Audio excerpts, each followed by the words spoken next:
Nigeria has more than 230 million people. It is the largest economy in Africa, and yet, for years, one of the most basic systems needed to move a country at this scale barely worked. Its railways were slow, outdated, and in many cases, simply unusable. So what happens when a country this large relies almost entirely on roads? You get overloaded highways. You get trucks moving everything from fuel to food across thousands of kilometers. You get delays, higher costs, and constant pressure on infrastructure that was never built to handle that level of demand. And that is exactly where Nigeria found itself. But over the last decade, something started to change. China stepped in with a plan that goes far beyond repairing old tracks. So how exactly is China rebuilding Nigeria's railway network from the ground up?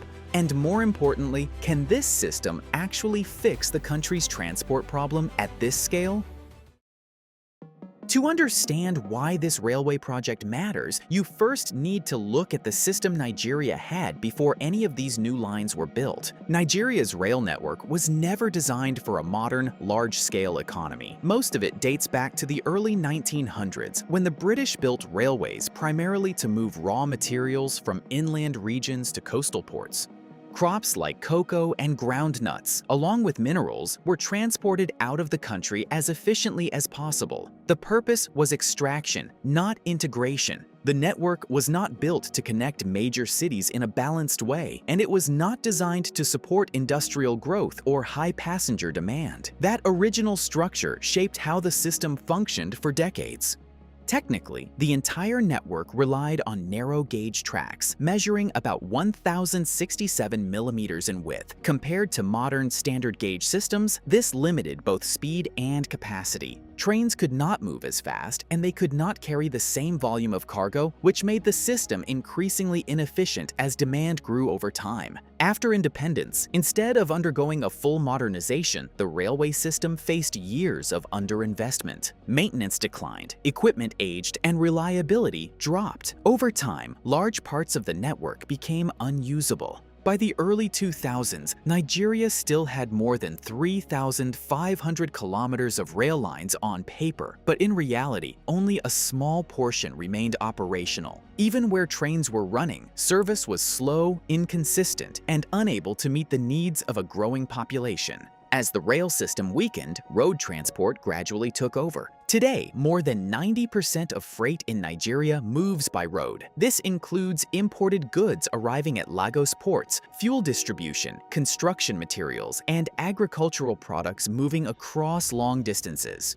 But road transport comes with clear limitations. It is significantly more expensive per ton compared to rail, especially over long distances. In Lagos, one of Africa's busiest port cities, the situation became particularly severe. Trucks often spend days waiting to access port terminals. Major roads leading to the ports experience constant congestion, which slows down the movement of goods and increases costs for businesses. And this is happening in a country with over 230 million people, where demand for transport continues to rise every year. So the issue was not a lack of demand. Nigeria had the population, it had the economic activity, it had the need for large-scale transport. What it lacked was a railway system capable of supporting all of it. And that gap is exactly where China stepped in, not to repair what already existed, but to replace it with something entirely new. At this point, the gap was clear. Nigeria needed a modern railway system, but building one at a national scale requires more than demand. It requires financing, technical capacity, and long-term planning. These are areas where many countries struggle, especially when projects run into billions of dollars. So the question becomes, why did China step in, and why Nigeria? Over the last 2 decades, China has positioned itself as the largest builder of infrastructure globally.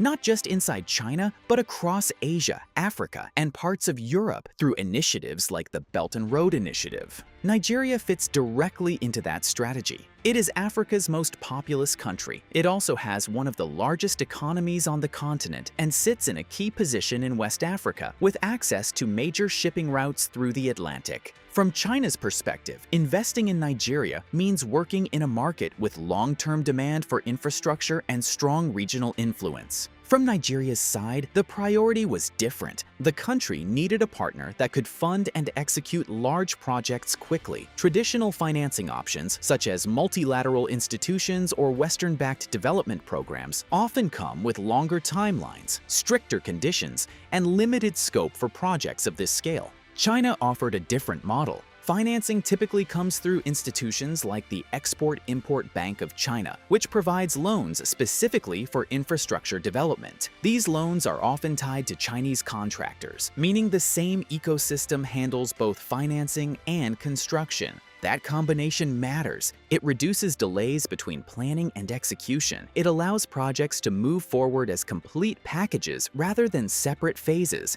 And it brings in companies that already have experience building rail systems at scale. At the center of many of these projects is China Civil Engineering Construction Corporation, a company with decades of experience working in Africa. It has been involved in railway construction across multiple countries, including Nigeria, where it plays a major role in delivering these new lines. So, in practical terms, this is how the partnership works. Nigeria identifies the need for infrastructure. China provides financing through state-backed banks. Chinese companies design and build the system. At this point, it is important to understand the scale of what Nigeria and China are trying to build. The most important change starts with the track itself. The new network is being built using standard gauge tracks, measuring 1,435 millimeters. This is the same standard used in many modern railway systems around the world. That single change allows trains to move faster, carry heavier loads, and operate more efficiently over long distances.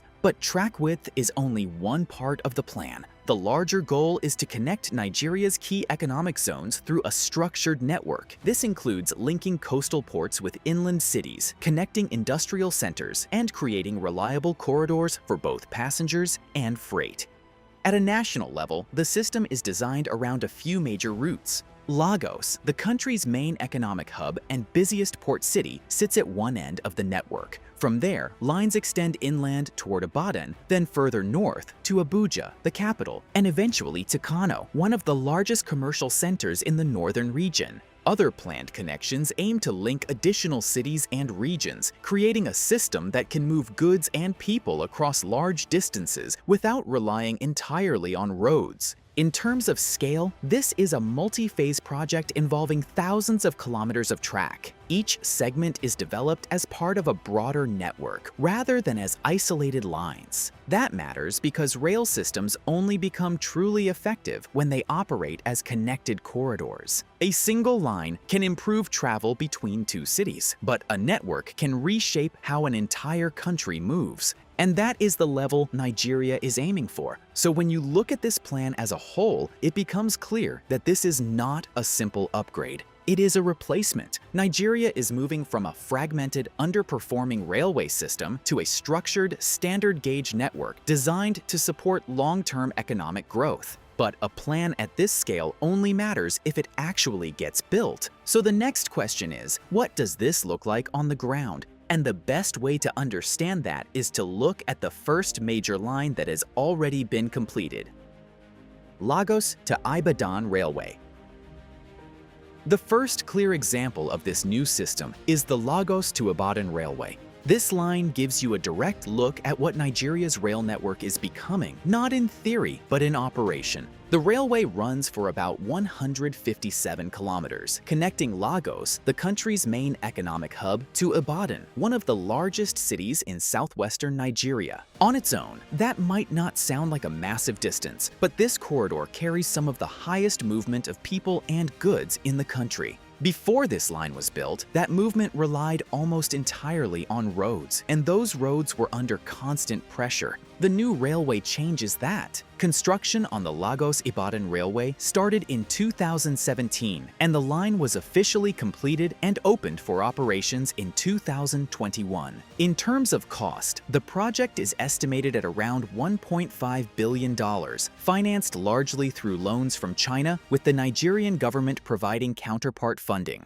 The project was built by China Civil Engineering Construction Corporation, which handled both design and construction. Passenger trains on this route can reach speeds of up to around 150 kilometers per hour under normal operating conditions. But speed is only part of the improvement. The line includes modern stations, such as the Mobolaji Johnson Station in Lagos, designed to handle larger volumes of passengers in an organized way. Boarding is structured, ticketing is digitized, and overall, operations are more consistent. For freight, the impact is even more important. The Lagos-Ibadan line connects directly to the Lagos port area through branch lines, allowing containers to move inland by rail instead of relying entirely on trucks. That matters because Lagos handles a significant share of Nigeria's imports. If cargo can move out of the port faster, it reduces congestion not just inside the port, but across the surrounding road network as well. And this is exactly what the new railway starts to address. But even with these improvements, one line alone cannot solve a national transport problem. It is only one segment of a much larger system. To see how this network begins to expand beyond a single corridor, you have to look at another line that was completed even earlier and plays a very different role in Nigeria's transport system. Abuja to Kaduna Railway. The Abuja-Kaduna Railway was the first clear signal that Nigeria was moving toward a new type of rail system. Before the Lagos-Ibadan line was completed, this was the country's first modern standard gauge railway, and it set the foundation for everything that followed. The line runs for about 186 kilometers, connecting Abuja, the capital city, to Kaduna, a major urban and industrial center in the north. Construction began around 2011, and the railway was officially opened in 2016. In terms of cost, the project was valued at approximately $874 million, with the majority of financing coming from China through concessional loans. As with other projects, construction was handled by China Civil Engineering Construction Corporation. From a technical perspective, the line introduced standard gauge infrastructure to Nigeria at scale. Trains on this route operate at speeds of up to around 120 kilometers per hour, offering a level of reliability and consistency that was largely missing from the older system.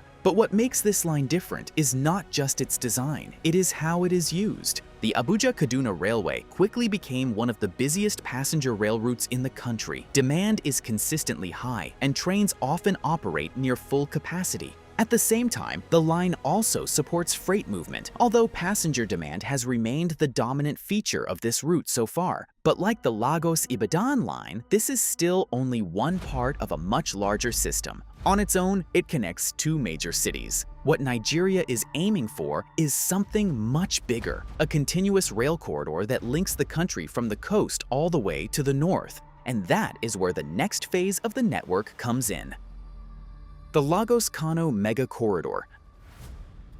This is the Lagos to Kano corridor, and it is the backbone of the entire railway network. The idea is straightforward. Start from Lagos, the country's main port and economic center. Move inland to Ibadan. Continue north to Abuja, then extend further to Kano, one of the largest commercial hubs in northern Nigeria. In total, this corridor stretches over 1,340 kilometers when fully connected. And it is being developed in phases. The Lagos to Ibadan segment, which we just discussed, is already operational. The Abuja-Kaduna line, completed earlier, forms another key section in the middle of the country. And the remaining link from Kaduna to Kano is still under construction, with ongoing work aimed at closing the final gap. Once these segments are fully connected, Nigeria will have a continuous standard gauge railway running from its busiest port to one of its most important inland trade centers. That changes how goods move across the country, but the impact is not limited to freight. Passenger movement also becomes more efficient. At a national level, this starts to integrate different regions of the country. The southern coastal economy becomes more directly connected to northern markets. Agricultural goods can move more efficiently toward urban centers. Industrial products can reach wider distribution networks. In simple terms, the corridor links supply with demand across long distances. And that is where the real value of a railway network comes in. Not just moving trains between two cities, but connecting entire regions into a single economic system. So what do you think? Is China helping Nigeria build the foundation for long-term growth? Or is this creating financial pressure that could become a problem later? Let us know your thoughts in the comments.